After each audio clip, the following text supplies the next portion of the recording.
Sarah,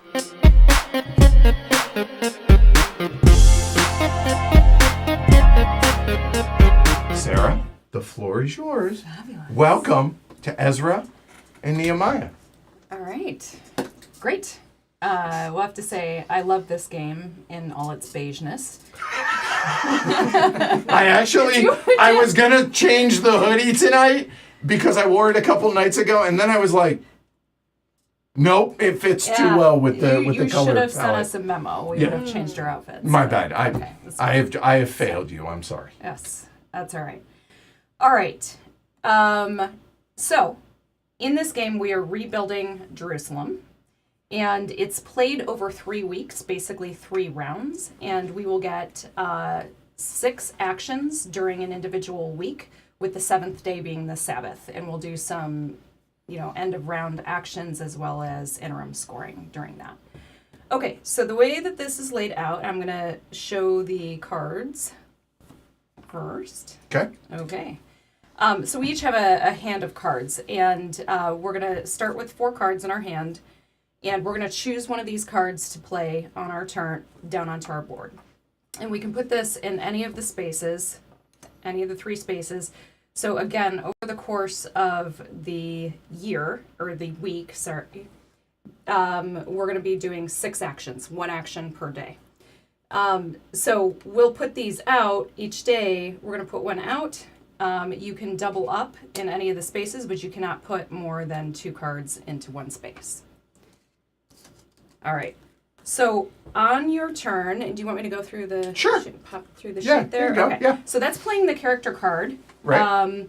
And that's your primary action. You can do these in any order. So you also have auxiliary actions as well as, do you remember what these dudes are called? The elders and farmers, maybe? I think so. I think you nailed it. That sounds right. I think so. Yeah. Or orange and green dude. Right. I mean, that's fine too. Orange and green dudes, right? Yeah, that's fine. Yeah, so each of those, you can choose 1 auxiliary action to do 1 time. You can place 1 elder, and or you can place 1 farmer or trader. Actually, they might be traders. I think they're farmers when they come back. Anyway, you can do each of those once per turn. Okay, you also... Let me go through the 3 primary actions. So there are 3 different regions of the board, and they correspond to the colored flags in the corner of the cards. So we've got red, green, and blue. Nope, just kidding. White. All good. Red, blue, and gray. We're going to go with gray. Gray. Yeah. I'm going to call it white. White and gray, 6 of one, half dozen the other. Go for it. So basically, there are a couple different ways that you can collect some of these flags that help you accumulate them, but they're essentially your currency for your turn for your primary action. So if I have this one down, obviously I'm going to do the blue action because that's what I have available to me now. But on my next turn, if I've got this down, if I'm playing this card, I don't have to do the gray action just because that's the card I played. I could still choose to do the blue action and use these flags. But if you add them out here, now they're going to be cumulative. So here, in this scenario, if I want to do gray, I've now got 4 flags to use to spend for the actions.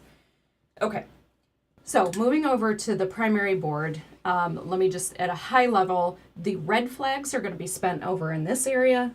The blue flags will be spent over in this area, and the gray flags will be spent around the edge of the board to repair the walls and build gates and things like that.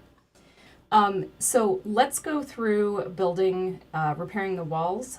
So the first thing that you have to do, we've got a bunch of different types of resources. These are basically crumbled walls here. We've got wood and stone and cinders and gold. Some fancy walls that crumble. Yeah, I was going to say, those are real nice walls. So the first thing you have to do before you can repair walls, you have to clear the rubble away. And this is how we're also going to get access to these resources to add into our supply to be able to do different things with them later. Now, one of the key rules about using the gray flags is that once you start on a wall location, that is the only location you can interact with for that turn. So, for example, you cannot split up clearing rubble between 2 different wall locations. It all has to be in one. And should you choose to clear rubble and build on the same turn, it has to be the same location. And if you want, I'll just read this for you. Select Sure. one unbuilt wall or gate, clear rubble if present, and gain the blessing if the location was a wall. Optionally, Yes. build the wall or gate at the same location. Yes. All right. So there is a cost to the rubble that you are clearing, and there's somewhere on the board here. Yep, here. So this is how many gray flags you need to be able to clear that specific kind of rubble. So the cinders, obviously the cheapest, you only have to spend 1 gray flag, 2 for stone or wood, and then 3 for gold. So here, this would cost 4 gray flags, which, oh look, I have 4 gray flags. When you say Yes. spend, So spend, so you're not spending because you're not exhausting them, but that's basically your currency for that turn. You don't get change, but that's how many you've accumulated that you can allocate for the different actions. So this would cost 4 gray flags in order to clear these 2 pieces of rubble. So maybe that's what I'm doing on my turn. I'm using those 4, I'm taking these, and I put them over into my supply on my player board. Now, since I'm out of flags, well, first let me explain. So we'll get one of these blessings here. This one indicates the purple vase, and so I would take this purple vase and bump it over 1 space. We'll come back to what those do in a little bit. But that's the benefit for clearing rubble. And you don't get that benefit later for building the wall that's specific to clearing the rubble. Now, since I spent my 4 gray flags, I would be done. But later, we have the capability to get more gray flags in a couple different ways. We'll have some tucked cards. Also, this is what this elder does. If you place an elder up here, take one of your workers, I could place this dude here, and I would get 2 additional gray flags to add to my turn. So, let's just say you had done that. All right, let's say I did that. Now I've got 8 flags. Yay. All right, so I spent 4 to clear the rubble here. I still have 4 left, so I could spend 3 more gray flags to be able to build a wall here. Now, what's going to happen is I have to have the gray flags to spend as well as, thank you, the supplies in my supply. So here I'd have to pay a wood and 2 stone. So look at that, I have it. Shocking. Weird. I know, so weird. So I would pay that back to the supply. Now what I'm going to do is draw 3 cards from my wall deck. And I'm going to take a look at these and I'm going to choose one of them to put down. And I'm going to get the bonus that's in the middle here. This would give me 3 cinder blocks. This would give me a bump on a track that we're going to go over in a few minutes. This would get me a food and a coin. So I'm going to choose what I want, and it also is going to give me a certain amount of points, endgame victory points. All right, so say I've chosen this, and I put it down. Now I have to decide where I want to put these back. One of them has to go top deck, and one of them has to go bottom deck. So I put those in my deck like that, and I have built my wall now. And you notice at the top, it's got this blue ribbon, so we'll be able to tell which of these walls are mine versus Jackie's versus Derek's. That is also important because, let me just say we've got, say I did this here. The other thing you can build is a gate. So it's the same, it's basically the same as building a wall, but what's going to happen is once I've cleared the rubble, I am going to take the gate from the supply over here. So a moment while it moves. Sure. So the east gate is actually this one. This is all of the 6 gates that are available. And because it's a 3-player game, they all start with 1 coin on them. By the way, poker chips, not a part of the game. But anyway, the east gate, so the one you're talking about here. Please continue. Yep, absolutely. So I would take that card. Okay. Now, I have to guard the gate. So that means that in order to build this gate, not only did I have to have the 3 flags, the 1 wood, and the 2 stone, but I also have to have a worker available to me because now this worker is going to come out here and this worker is going to be assigned to guard this gate and that worker will never leave there. I do get the bonus as soon as I put it down. So that's 1 on this flame track that, again, we'll go over later. So I have to put that there. Now, one additional component here is that when you make a connection, whether you're building the wall or whether you're building the gate, you get the bonus that is above the gate. So now let's say Jackie actually was over here and had built this wall previously. Now I built the gate. She and I are both going to get the bonus, and this is the bonus here, 2 cinders. So Jackie and I would both get 2 cinders as a bonus for making a connection between a gate and a wall. If I built this here and I owned both, I only get the bonus 1 time. Sad. Twice, yeah. Wah, Wah, wah. wah. All right. So that's how you're going to build gates. At the beginning, we're going to do, in reverse turn order, we're going to pick some of these corner gates. So they have some decent bonuses here, but get us started with a gate. All right. So that is the gray. I guess one last thing on the gray also is if you don't have all of the resources that you need in order to build a wall or a gate, you do have the option of spending either 3 gray flags or 1 gold in exchange for either a stone or a wood. So it's a substitute. It's a substitute. Yep. And I will return that to Yes, the ma'am. supply. Okay. All right, so that was gray. Which one do you want to go to now, red or blue? Let's do red since that's at the top of the sheet. Okay. So optionally, place 1 Levite before or after your main action. Use each Levite to either place 1 resource in the temple or on the altar, or to gain an additional red banner this turn. Yes. Okay. So the Levites again are your workers. We each have a column here. I think we were supposed to put one out. Yeah, you will during during setup. Yeah, okay. yeah, but All yeah. right. So this is my column here. So if I want to put a Levite out, I'm going to put it there. I have to pay the cost in food in order to place this person out here. So here I'm going to pay 2 bread, but I'm going to gain a cinder. Next time I put a Levite out, I have to pay 3 bread or food, and I will gain a stone. Anyway, and so on and so forth. Now, what's going to happen, so say I've already done this during setup.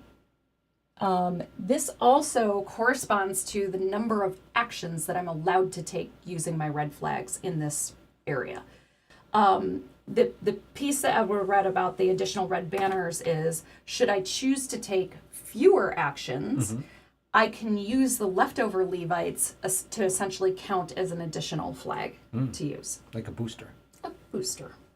But you got to split it between the actions and the extra flags. Okay, so thank you. Let's do this. They did this. All right, look at that.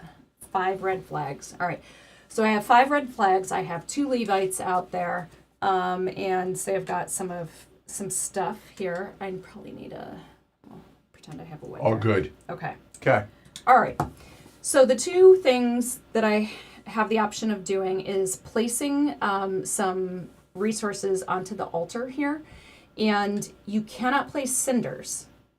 They're not good enough to leave on the altar. Yes.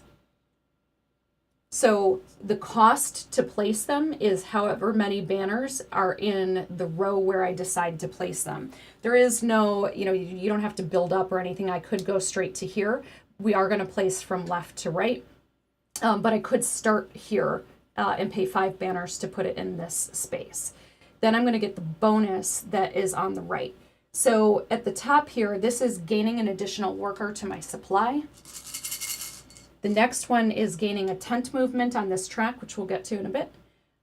This one is gaining an additional food, and this one is gaining a coin.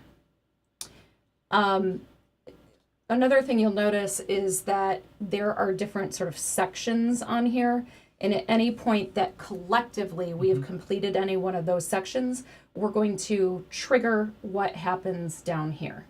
So the person who placed the final thing that you completed the section is going to get 2 bread.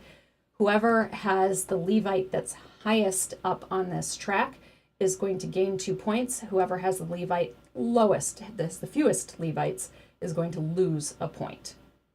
And then I forget what that is. I think that is...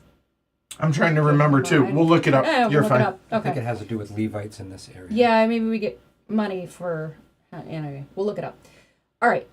The other thing is, at the time that you place this, if you are placing a stone or a wood, you're going to get 1 victory point. If you're placing a gold, you're going to get 2 victory points. So that's basically the altar and how that works. But again, placing 1 resource here equates to 1 action from the number of Levites that I have, but I also have to have the number of flags to be able to spend. So you had 5 flags. Add 5 flags. Could be 7 flags and no actions, or 5 flags and 2 actions, or 6 flags and 1 action, right? So you can mix and match those. Right. Okay. So let's say instead I went over here to I think that's the altar. altar. That's the temple yeah, mount, that's the temple, and this is the altar. That's the yeah, I was altar. saying that All good, backwards. all good, all All good. right. So this is the altar. So if I decide to go burn this wood on the altar here, so here we can put wood There you go. Yep. or cinders. And they are respectively 3 flags and 1 flag to put them onto the altar. But you're going to get bumps up this track, which we'll go over now. But if you do a wood, you're going to get 2 bumps. If you do a cinder, you're getting 1 bump. So on this track, so I burned this wood, I get to go up 2 on this track.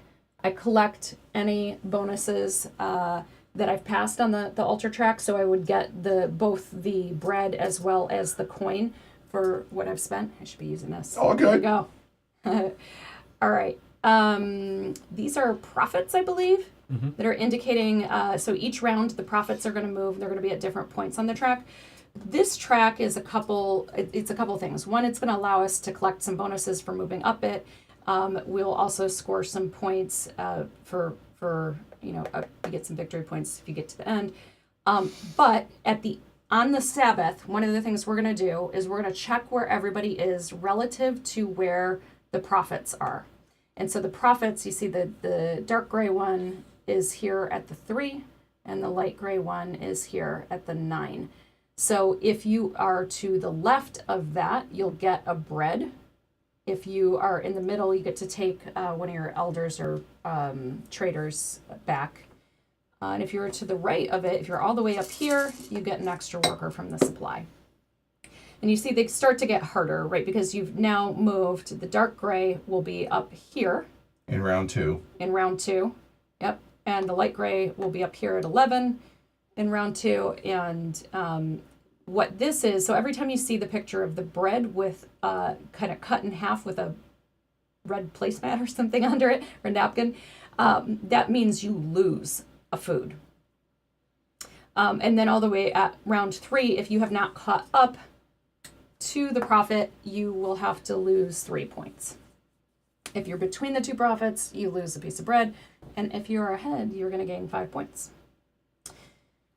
So most of the things here are pretty self-explanatory. Every time you see one of the vases, that is moving on the blessing on your individual player board. Blessing upon your house. A blessing upon your house.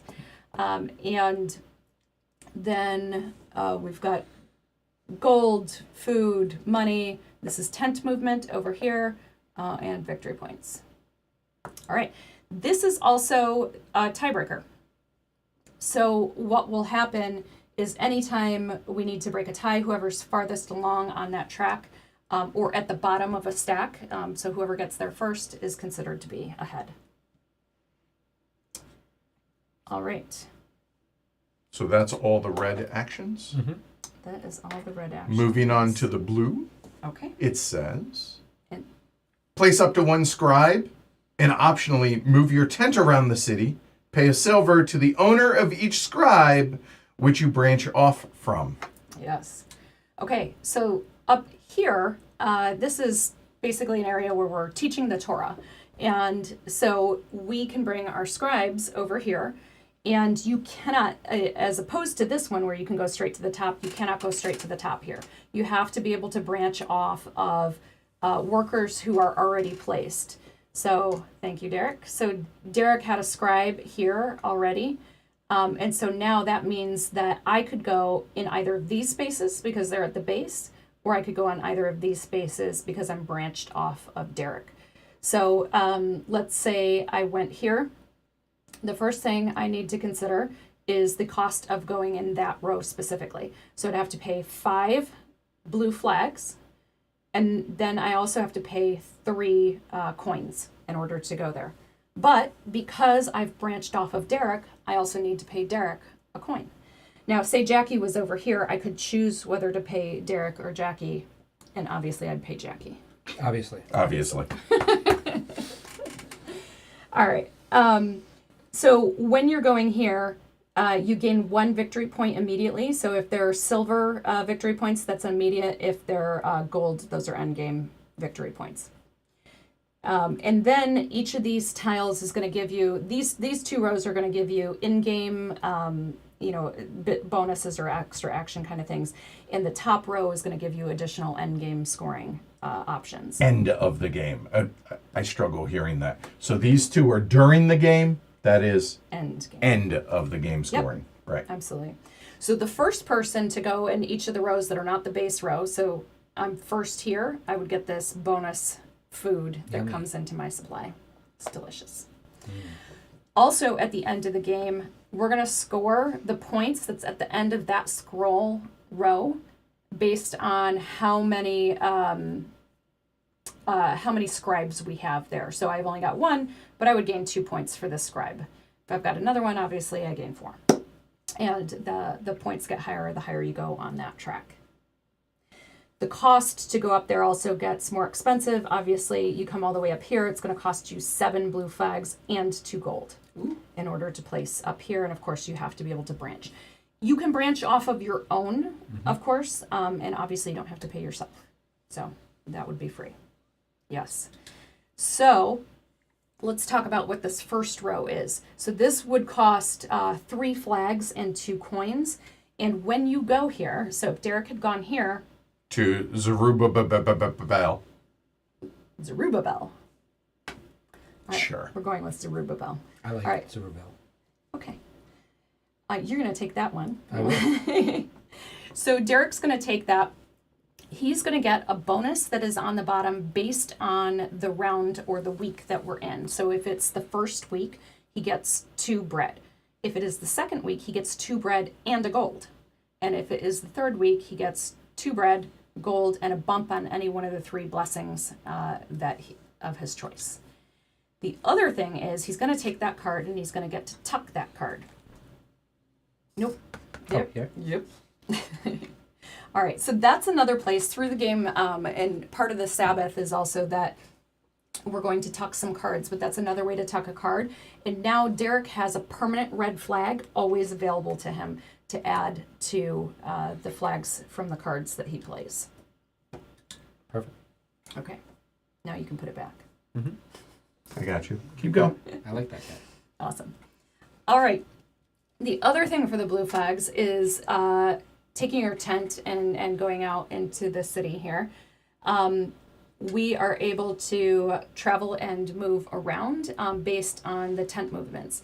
So this, yes, if you have additional flags left over or you want this to be your primary action, you can pay X number of blue flags and go that number of tent movements. Now, you will cross over some type of a bonus. That's a red blessing. You know, they're, again, pretty self-explanatory. But regardless of how many you pass over, you'll collect all the bonuses that you passed over. You can't do wonky things like saying, well, I'm going to, do a 2 and a 4 for 6 and gain 3.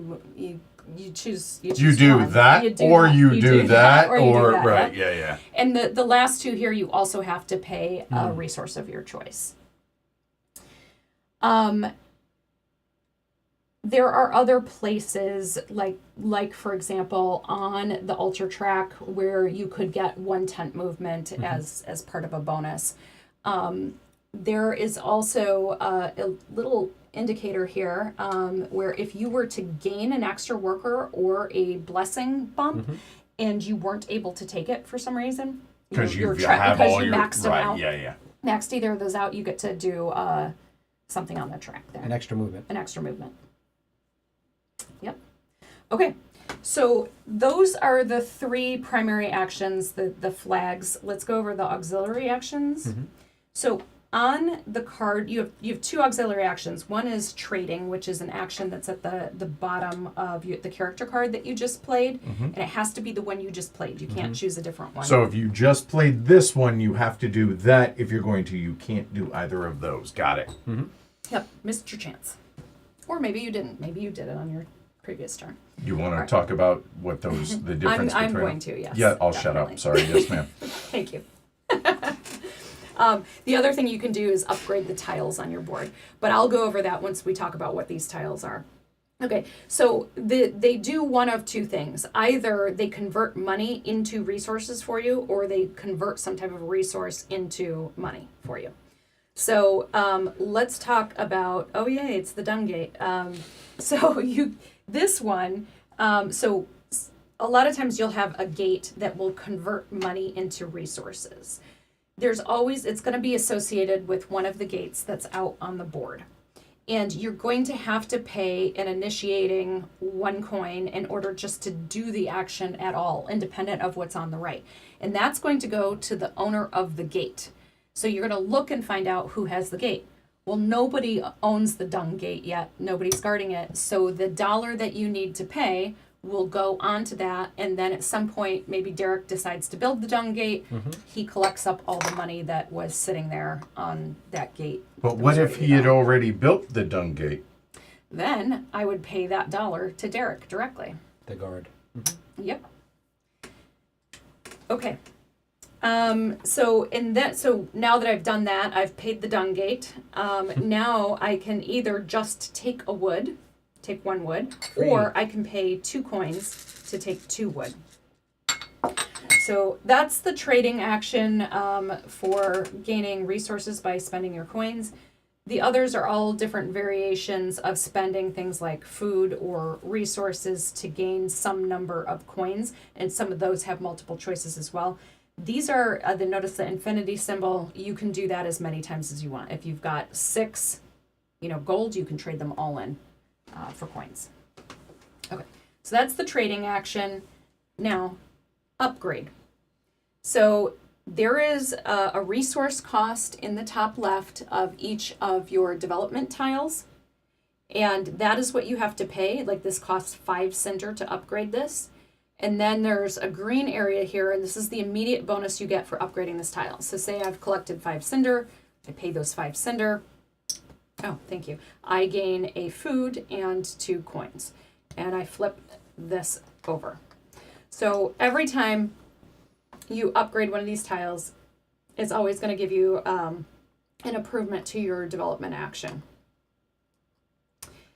We've got 4 wood, 7, and these are a little bit variable. So mine costs 7 money to upgrade, whereas Jackie's costs 6. Derek's also costs 7, but they're different tiles. Also, the other thing is we have right now, so let's start with this one. We are resource constrained or space constrained for our resources. I can only hold 8 resources at the beginning of the game. So it's in my interest to pay 7 coins and gain a tent movement, to flip this over onto this side, and now I have no limit to my storage of the resources. What happens if you are full of resources and you gain more resources? Can you throw away, or can you not take them? I believe you can exchange. Yeah. Okay. All right. And then this symbol is also, this is when we're preparing for the Sabbath, the end of the week. And so when you see that symbol, that lets you, this symbol here is to take back either the elder or the trader. So you'd be able to bring one of those back from the placement here prior to the Sabbath. And that matters because you're going to get to place them out during the Sabbath.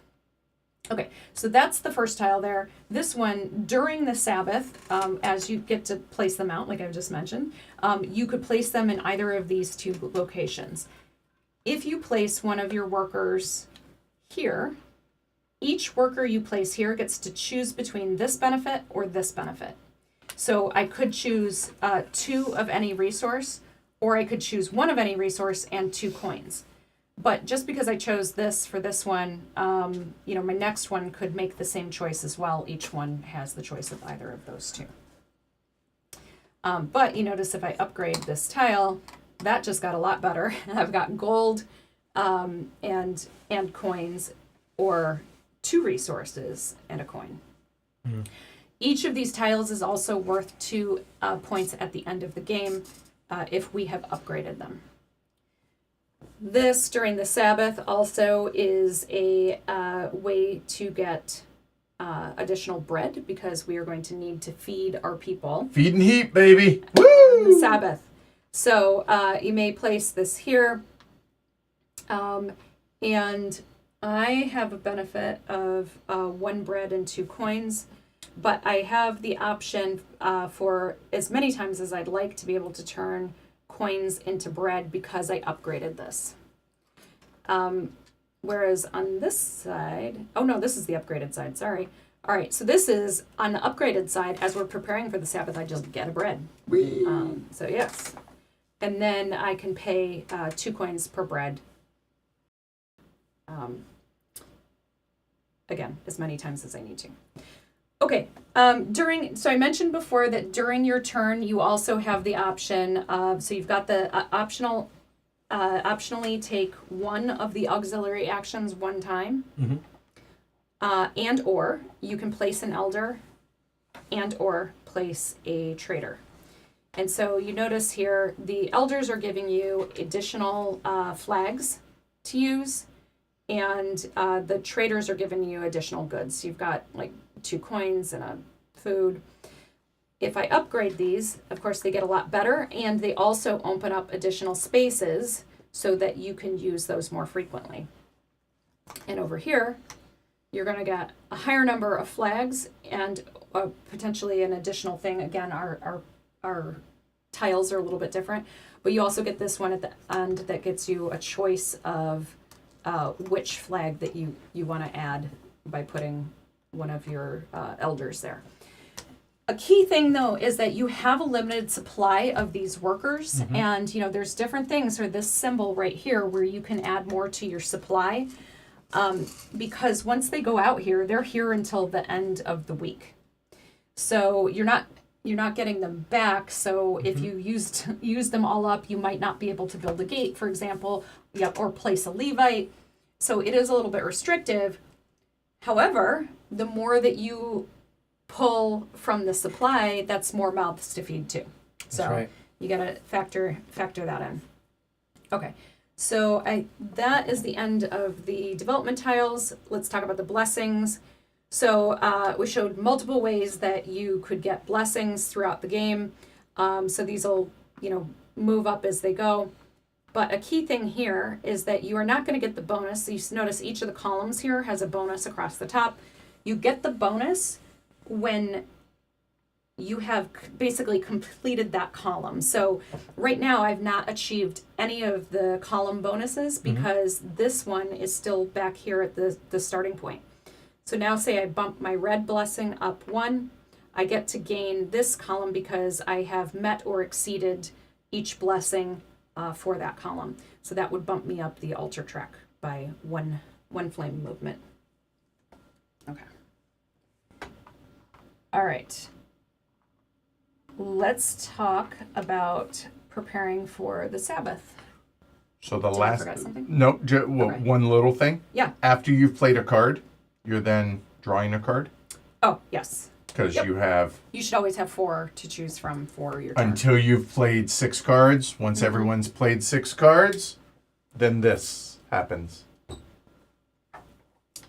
So use farmers and laborers and resolve the prophet's judgment. Yes. So these are the farmers and the laborers. Again, the farmers can help you get extra bread for feeding those people, and the laborers get these additional bonuses. The judgment is what's happening over here on the altar track. We already talked about how far you got as far as the prophets go. All right, and then we actually move into the Sabbath. Which the top part here, or you can read it. Yeah, it's in front of you too. Go for it. You're paying, or you're feeding all of your workers.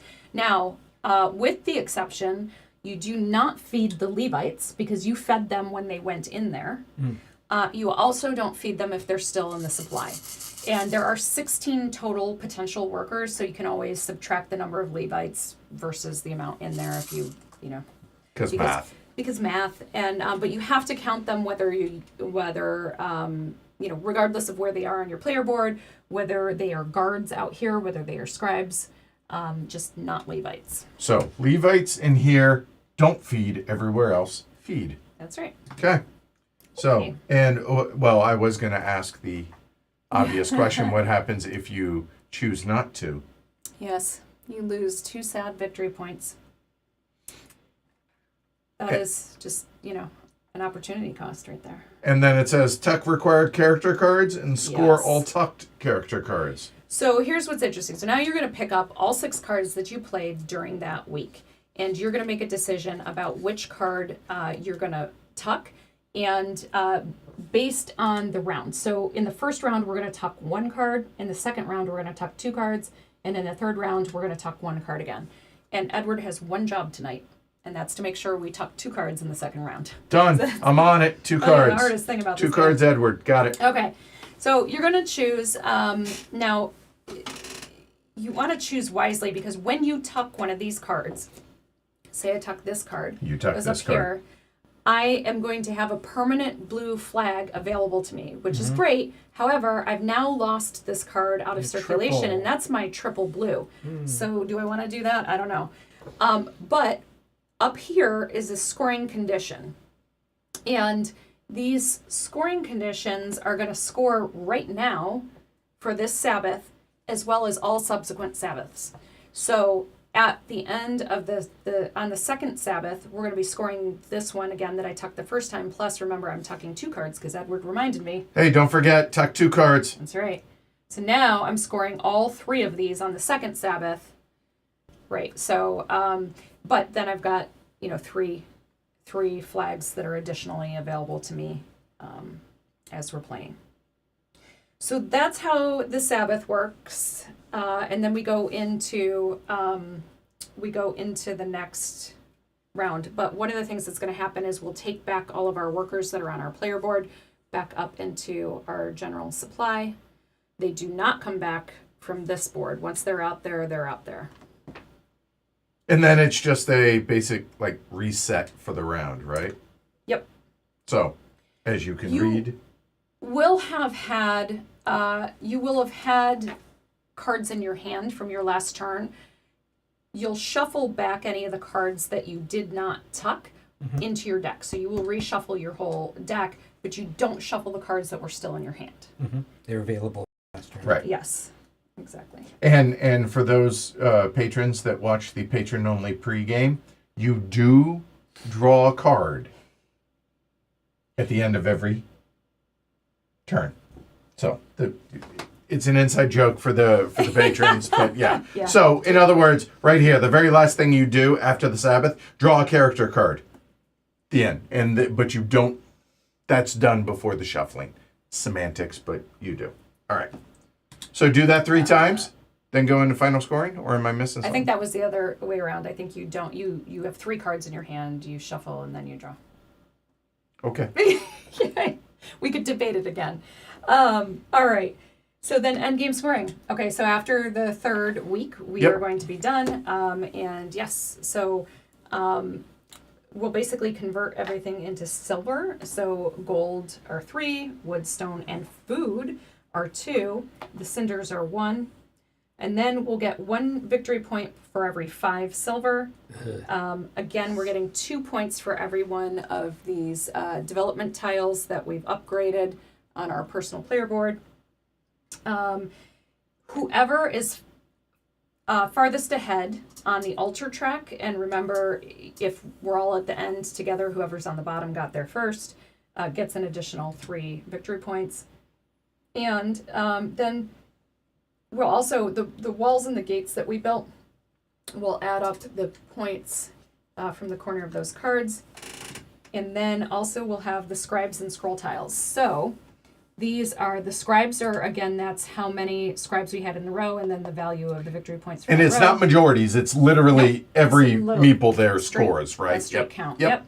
And then each of these tiles that has some kind of endgame scoring condition, which we should go over. I think one thing that I didn't go over on the Sabbath is we also we check the altar leader at each Sabbath. In the first 2 rounds, whoever's farthest ahead is going to get another worker into their supply. Don't worry. That's part of two tuck, Edward. Okay. I will remind Excellent. y'all. Excellent. We'll One run- job. I got you. Run down. Yep. All right. And that's it. I mean, it's beige, but it's pretty simple. Hey, thank you for subscribing. Oh, you're not a subscriber yet. Oh, wait. Hey, thank you for subscribing.